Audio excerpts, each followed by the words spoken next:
Hey everybody, welcome back to another practice report here at the Las Vegas Bowl, presented by M Grills and Blazing Grill Works with Damon Benning.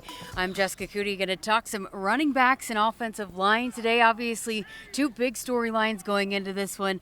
Let's start with the offensive line. Jeep Wade, one of the new additions. We've been able to be here at practice the last few days. What do you like about the way he's coaching these guys up? Yeah, he's back. He's energy, he's technique, he's big fundamentals, and I think for him, like just getting acclimated with the guys. Obviously, one of the key cogs, Rocco Spindler, not playing. So that'll be a little bit different for Nebraska. But they do have some depth at the guard spot. But so far, watching him practice and how he navigates with the guys has been fun to watch. You know, throughout this season, the offensive line obviously progressed and got better as the season went along. But talking with those guys throughout the course of the season, they took a lot of pride in how this team ran the football and get a sense that they don't expect to drop any at all going into this matchup. Yeah, and that's right in conjunction with their running backs coach, O-line, Coach Rule. They don't want any drop-off. You know, no Spindler, no EJ.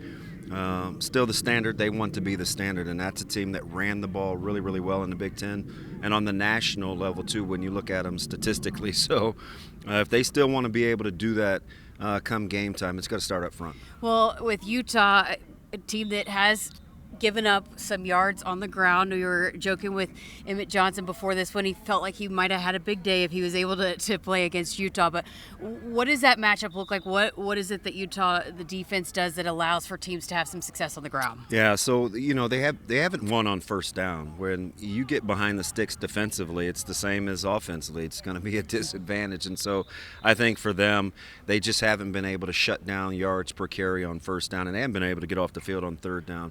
For a top 60 defense, which they are statistically, I think they'd be a little bit better on the ground, but I think it's the amount of snaps that teams have been able to get on them. And I think Nebraska thinks that they can make some hay. There's two things that I think can help Nebraska win this game. Number one, obviously, it's slowing down the run. But number two, when Utah has struggled, they have lost the time of possession battle. And it's because teams have been able to sustain drives and stay on the field. And I think that's got to be part of Nebraska's strategy. Well, E.J. Barthell, you know, he's been preaching the message, next man up, throughout this past month. What has been his message to his guys with a big opportunity ahead of them? Well, he's going to stay the course. It's just his personality. He's ultra competitive. You know, he challenges those guys on the daily. And I think it's a challenge for him, right? He's kind of set the bar in terms of running back development for that room. And, you know, EJ and those guys, it didn't surprise Coach Barthell. It's how he coaches. It's attention to detail, and he's going to demand it from these pups come Wednesday. All right, let's hear more from the running backs. Coach DB had a chance to catch up with Coach Barthell. Coach Barthell, a lot has transpired since the Iowa game. Yeah, the development, your pride and joy. Emmett Johnson declares for the NFL draft. One of your greatest accomplishments is you've developed him and got him going. But bowl game wears around, you got some young pups chomping at the bit. What's the transition been like? You know, it's literally been deja vu. You know, with the group. You know what I mean? And so, what Emmett went through as a young player, you know, in developing. It's what these young guys have been doing this whole time. You know, I wasn't surprised. Coach Rule wasn't surprised at Emmett's progress this year. This wasn't like this came out of nowhere for us. You know what I mean? This was the plan. And then so this is the plan for the next group. You know what I mean? And so this is their opportunity to go out there and earn it. And they're prepared. They've been coached. They've been through the steps. They're on their first layer of development, and it's time to go out and produce. Coach, I watch you guys all the time, and you know, I've always joked with you. You're a guy that could have coached our group, and we had a tough group. And I like it because you force your guys to do hard things every day. They're uncomfortable quite a bit.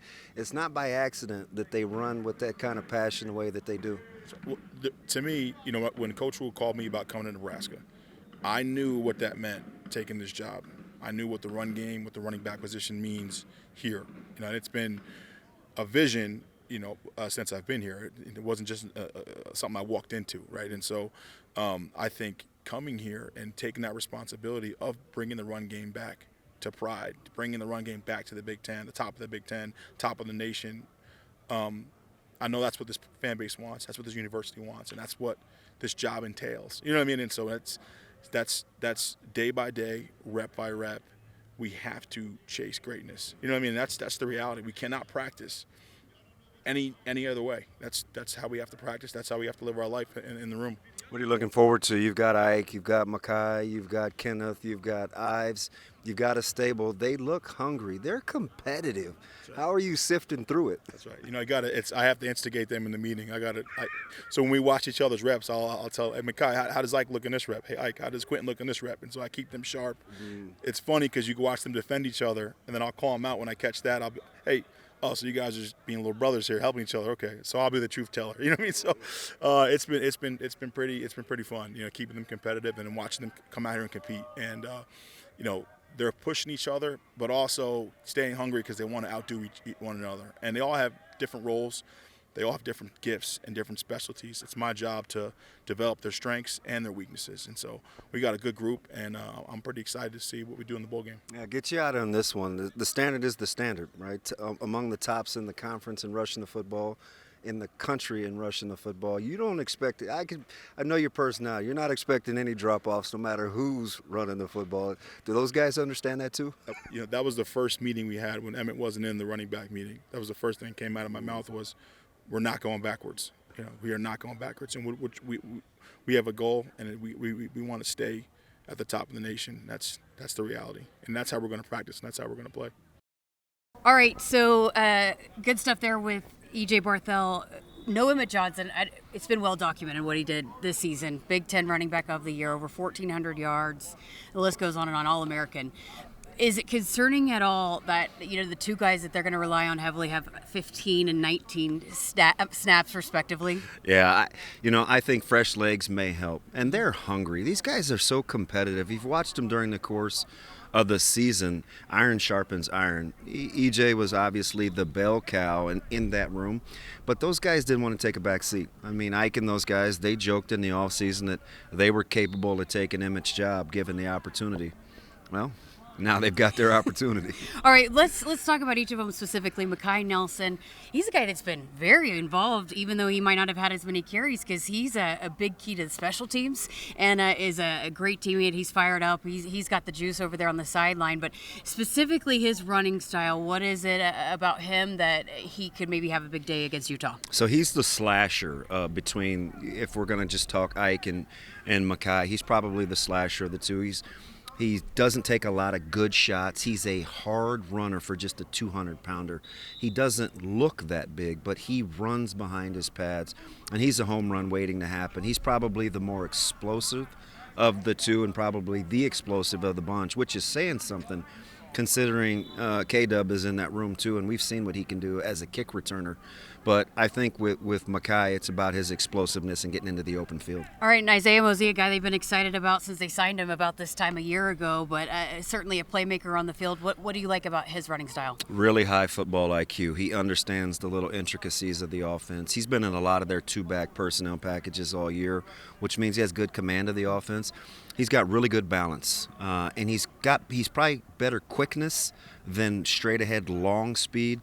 But he's a guy that is hard to get to the ground and understands blocking schemes. So when he makes that first guy miss, or if he can break a tackle, he knows where his next most dangerous threat is. He's a guy that plays with a lot of knowledge. And do you expect some other guys in that room to get some opportunities as well? Yeah, we'll see how healthy Ives is. He's just battling the injury bug constantly. And Kenneth is a guy that I think they'd like to see get some touches, maybe out in space. I think they want to play two for sure, and then sprinkle in the third situationally. Who that third's going to be will still be determined. All right, we talked about them running the football. How about the other elements that E.J. Barthell demands, the blocking, the pass protection, and also the pass catching? Emmett did a lot of that as well this year. How do you feel like those guys will be able to fill those voids? Yeah, that's a really good point, and I think that's something that they focused out here on the practice field, where whether it's the screen game, the quick game, pass protection will be paramount because of it's the quarterback and the offensive line set the protection. And we saw early on in the season where they had a few miscommunications, and teams will try to isolate Nebraska's backs in the passing game for pass protection purposes. That's what you want as a defense, right? You want the little guys blocking the bigger guys. And so Nebraska's going to have to answer that dinner bell. But the screen game will be paramount. If you want to slow down a front, and kind of have defenses play on their heels, the screen game will be paramount. All right, well, let's hear from the next guys up for this Nebraska offense. How excited are Isaiah Mosey and Mekhi Nelson for this opportunity in this bowl game? All right, Mekhi, well, how has this last month been for you? It's definitely been great.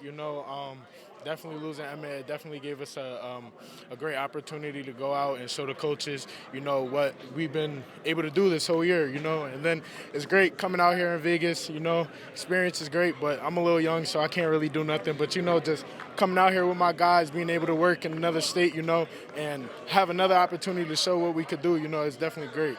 What was your approach going into this, knowing you were going to need to be taking on a bigger role for this offense leading up to this game?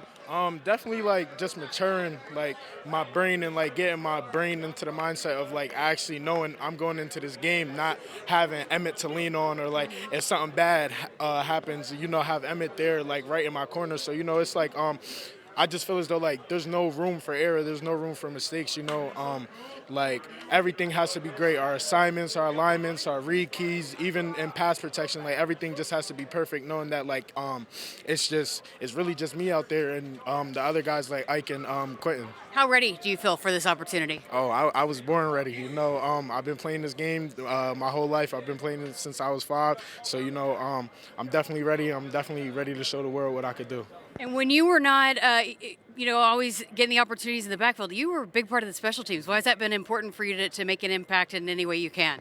I just love playing football. Coach Eck calls it, he says you're not a running back, you're a football player. So at the end of the day, any way that I can help contribute to the team and help contribute to a win, that's what I want to do. So, if that means going on special teams, running down and making a tackle, I play running back. But, if I got to go put my face on the ball, I'm willing to do that. I love it. I love it. All right. Are the two biggest Husker fans going to be in Vegas, your mom and dad? They've made it everywhere. Oh, you better know it. They get out here tonight. Appreciate your time. Best of luck. Yes, I appreciate it. The guy that they've affectionately dubbed Ike, another bowl practice under your belt. You look so comfortable. I know it takes a while to develop. How's it been for you? It's been great. I mean, I feel like the coaches have put me in the best situations to get better. You know what I mean? Each and every day out here just working at my craft. So I feel like that's helped us. Even before the bowl practices, the bowl practice in Lincoln, I feel like those helped me so much, even for here. So I feel like I'm in the right situation at the right time. Yeah, you kind of tug at my heartstrings. I only played running back for 1 year in high school, and the transition is tough. You seem to be kind of a natural. I watched you in high school with the ball under your arms. I know you're a good, gifted runner. How's the transition been with pass protection and some of the nuances? And that's probably been the biggest transition out of everything. Learning these different, you don't know what goes on. And running back, you think I just get the ball and run. But learning all these new different blitzes, these new different things, or even attacking the line, being physical, at the point of attack. So I feel like that's taken a transition, but I feel like I've learned it much more than I did before. So I feel like I've been great. Yeah, I know your confidence. You're not short on. You challenged him at early, even in the off season, right? I could take your job type stuff. You got to embrace the moment, right? Ready to go. Yes, sir. Got to embrace it all times. What about this guy? Some people are calling him a young Damon Benning. That's what they're saying. They're saying his rush style reminds him of a young DB. That's what people are saying. Hey, your drip is silly, man. I like it. You all right? Same outfit the last 3 days of practice. Who we do? Hey, he's got to lighten the load, right? You guys pick up on his mentality. He's competitive, yeah. But he knows how to attack it. You vibing with that? Absolutely. He's a great dude. I mean, he's ultra competitive. Everything he do to compete. The little games yesterday, everything was a competition. We're going to win everything. Yeah. Looking forward to seeing you. Yes, sir. All right, let's break down that screen game plan a little bit more for those that might be wondering what to watch for in this. Why is that could be a big part of this game plan? Well, I think it's going to really help slow down the pass rush. Utah brings pressure, and they play a lot of man-to-man, so sometimes backs can leak out, and them being able to catch the football could really help help this offensive line with pass protection and also blitz protection. You're a guy that we're familiar with a loaded running back room. For Emmett Johnson, how much was it, hey, he just had the hot hand and he was having a special season? More so, when you're talking about the guys not having as many opportunities as it was them not being ready for it. Yeah, fantastic point. Because early in the preseason, I liked the young running back room. I thought it would be highly competitive, and I thought it would be a little bit more by committee. So to your point with catching the hot hand, EJ's development, both EJ the coach and EJ the player, has been nothing short of impressive. Just continuing to get better. And I like kind of the hot hand term. When Emmett made you uncomfortable when he wasn't on the field. Mm-hmm. Even when you felt like substitutions were, there wasn't that big of a drop-off. He's just a guy that makes you uneasy as a coach if he's not playing. And I think those guys will embrace the opportunity to show their stuff on Wednesday. And Coach Rule has maintained, really leading up to this game, that when those guys have gotten their opportunities, they've made the most of them. When they've had their chances to run the football, make plays in games, they usually delivered when they did get those opportunities. Yeah, I mean, Makai's right there, almost 6 yards of carries, about 8 yards per touch. So he's plenty capable, and we've seen the level of excitement that Ike brings with his ability to make guys miss and just being a relentless overall runner. So if Nebraska can get some snaps, if they get up into the 55 to 60 category in terms of snaps, you got to figure 30 to 35 of those are going to be on the ground, and that's got to be a little bit exciting for those guys. All right, let's break it down, some keys specifically for the Nebraska run game in this matchup against Utah. So I think patience, right? You want to stay with it. You're going to get a little bit of fool's gold, I think, early on, and sometimes early success can make you lazy as a play caller, where you start to dabble and want to experiment a little bit with what else you put in for bowl prep. But for Nebraska, I think patience is key on the ground. Number 2, take good care of the football. You want to keep Latif upright with a clean pocket. You don't want loose hands around the quarterback in terms of scrambling, and you want to take care of it as a running back. EJ was amazing with his ball security, and so you don't want to see that drop off. And then the other thing is when you have to run the football, be able to. It's not just about running it when you want to. Sometimes it's about running it when you have to. Great stuff as always, my friend. All right, that's going to do it for this practice report presented by M Grills and Blazin' Grill Works as we get closer and closer to kickoff in the Las Vegas Bowl between Nebraska and Utah. For Damon Benning, I'm Jessica Cootie.